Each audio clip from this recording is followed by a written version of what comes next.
Hi, my name is Stephen Witkowski. I also go by the artist name Saint Stephen. I'd like to welcome you to the Berklee Files Technical Showcase number 4, Interactive Sound Design and Adaptive Music in FMOD. For this implementation in FMOD, we'll be utilizing a spaceship and space adventure theme. Within FMOD, we have some events and parameters set up. I've designed a start sound for when thrusters are engaged, a loop for when the ship is in motion, and a sound for when thrusters are shut down. There is also an alarm sound for when the spaceship has low health, a malfunction sound for when vehicle troubles occur, and 3 engine loops indicating the speed at which the ship is moving, as well as sort of a default layer for when the engine is running. The music itself will move from a low-tension flying state and go into a danger or alert state where the spaceship is low on health. With that overview, let's go over how the implementation looks. To start in a neutral state, we have our health parameter set to full health at 100. Over on the left side, we have our music, engine, alarm, and computer shutdown and computer startup events. Going into the audio bin, this is where all the sounds have been imported from. If we go into Explorer view, you can see that the folders we've created match how the files have been organized within the FMOD project.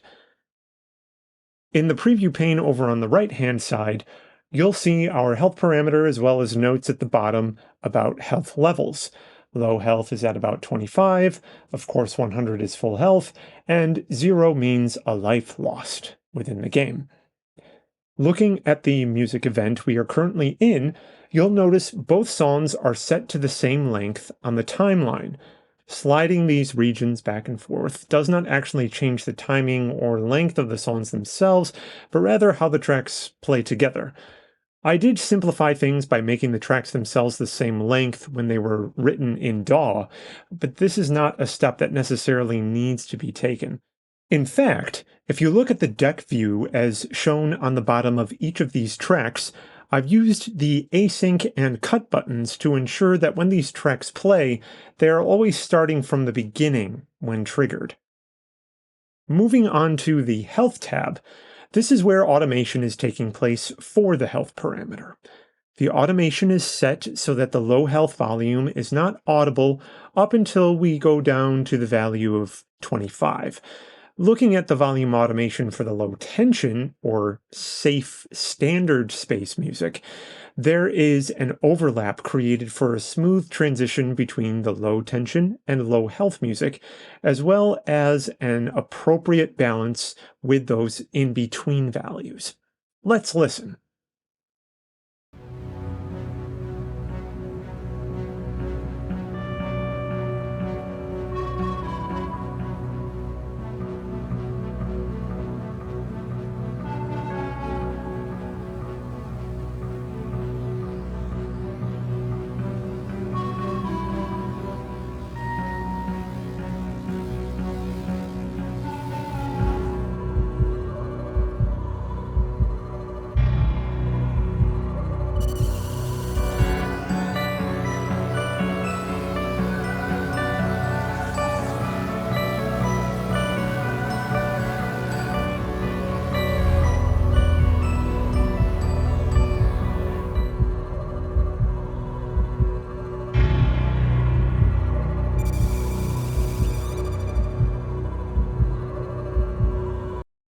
Sounds pretty good.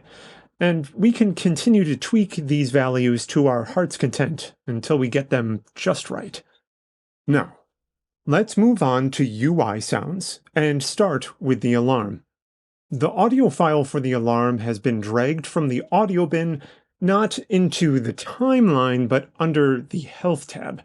With the low health parameter set to 25, the alarm has been set to trigger at a value of 50. But automation has been entered for the alarm to fade in across some values starting at 35. And in order to make the sound slightly less dry, a small amount of reverb has been added via Ascend in the deck, the parameters of which can be changed in the mixer window. If we go to the main timeline, a loop region has been set so that the alarm continues playing. The seek speed also has been adjusted so that the alarm trigger is not too fast or too slow. For the computer shutdown and startup sounds, instead of baking a sound effect in a DAW, which does have its advantages, by the way, like being able to use VSTs, I've utilized another method where audio tracks are added, then aligned to create something that is not only dynamic, but can be adjusted by the game engine implementation if utilized. Lastly, let's talk about the engine implementation. What I'm going to show here is a nested event, whereby the engine and UI sounds will be controlled by one parent event. To start, on the low health parameter, the music event has been dragged onto the timeline, and it has been dragged to the same length as it is within its own individual event. This has been done for the alarm event as well. For the engine damage sound, the audio bin has been accessed again, and with a cut enabled, the malfunctioning engine sound will fade when the health value is greater than the number the region is dragged out to. And ADHSR has also been added for smooth fades. Going back to the timeline parameter in the engine event, a sustain point has been added as indicated by the blue marker. This is similar to adding a cutoff or an FMOD, a key off. This essentially acts as an indicator that a game event has occurred that requires these sounds and music to stop playing, such as the spaceship crashing, for instance. As seen here, all the way to the left we have our computer startup sound, and to the right of the sustain point we have the computer shutdown sound. Scrolling to the bottom, the music event has fade out automation applied so that when the key off is triggered, the music fades out as the shutdown sound effect plays. We have our engine loop fading in as the computer startup sound ends and fading out after the sustain point. In addition, if we go to the speed parameter, a low-pass filter with some automation has been applied to the engine loop so that as it starts up, the filter opens up. Some volume and distortion automation is present as well, so that the engine becomes a bit louder and present as it warms up. Furthermore, a low RPM and high RPM sound layer have been added for some additional character and nuance to orally describe the engine's behavior at different speeds. Let's adjust the speed parameter value and see what happens.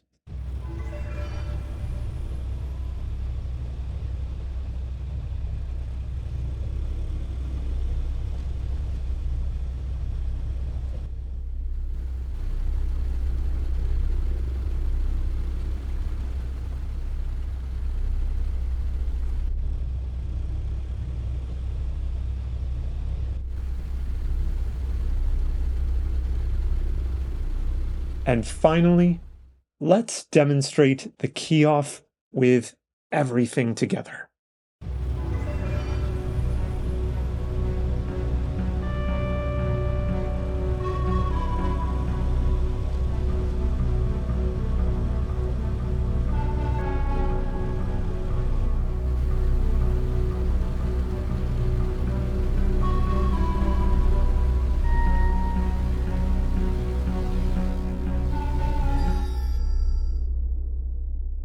I hope you enjoyed this video. The next exhibit will be of an FMOD integration in Unity using some different FMOD tools. I'll see you in the next episode in the technical showcase of the Berklee Files.